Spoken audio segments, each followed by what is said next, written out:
Hello दोस्तों, आज की कहानी है मनी ऑर्डर। अम्मा, आपके बेटे ने मनी ऑर्डर भेजा है। डाकिया बाबू ने अम्मा को देखते ही अपनी साइकिल रोक दी।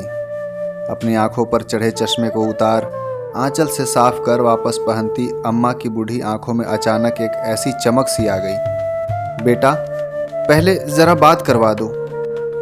अम्मा ने उम्मीद भरी निगाहों से उसकी ओर देखा, लेकिन उसने अम्मा को टालना चाहा। अम्मा, इतना टाइम नहीं रहता मेरे पास कि हर बार आपके बेटे से आपकी बात करवा सकूं। डाकिये ने अम्मा को अपनी जल्दीबाजी बताना चाहा, लेकिन अम्मा उससे चिरौरी करने लगी। बेटा, बस थोड़ी देर की ही तो बात है।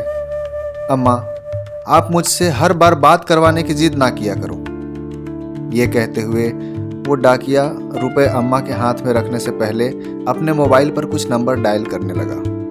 लो अम्मा, बात कर लो, लेकिन ज्यादा बात मत करना, हाँ, पैसे कटते हैं। उसने अपना मोबाइल अम्मा के हाथ में थमा दिया। उसके हाथ से मोबाइल लेकर फोन पर बेटे से हाल चाल लेती अम्मा मिनट भर बात करके संतुष्ट हो गई। उनके झुर्रीदार चेहरे पर मुस्कान छा गई। पूरे 1000 रुपए हैं अम्मा। ये कहते हुए डाकिये ने 100 के 10 नोट अम्मा की ओर बढ़ा दिए। रुपए हाथ में ले गिनती करती अम्मा ने उसे ठहरने का इशारा किया। अब क्या हुआ अम्मा? बेटा, ये 100 रुपये रख ले। बेटा, ये 100 रुपये तुम रख लो। क्यों अम्मा? उसे आश्चर्य हुआ। हर महीने रुपए पहुंचाने के साथ साथ तुम मेरे बेटे से बात भी करवा तो देते हो, कुछ खर्चा तो आता होगा ना। अरे नहीं अम्मा, रहने दो तुम। वो लाख मना करता रहा, लेकिन अम्मा ने जबरदस्ती उसकी मुट्ठी में 100 रुपये थमा दिए। वहां से वापस जाने को मुड़ गया। अपने घर में अकेले रहने वाली अम्मा भी उसे ढेरों आशीर्वाद देती अपनी देहरी के भीतर चली गई। वो डाकिया अभी कुछ कदम आगे बढ़ा ही था कि उसके कंधे पर एक हाथ आया। उसने पीछे मुड़कर देखा तो उस कस्बे में उसके जान पहचान का एक चेहरा सामने आ खड़ा हुआ। मोबाइल फोन की दुकान चलाने वाला राम प्रवेश को सामने पाकर वो हैरान हुआ। भाई साहब, आप यहाँ कैसे? आप तो अभी अपनी दुकान पर होते हैं ना? मैं यहाँ किसी से मिलने आया था, लेकिन मुझे आपसे कुछ पूछना है। राम प्रवेश की निगाहें उस डाकिये के चेहरे पर टिक गई। जी पूछिए। भाई, आप हर महीने ऐसा क्यों करते हैं? डाकिये ने आश्चर्य से जवाब दिया। मैंने क्या किया है? राम प्रवेश ने सवालिया निगाहों से उसे देखा।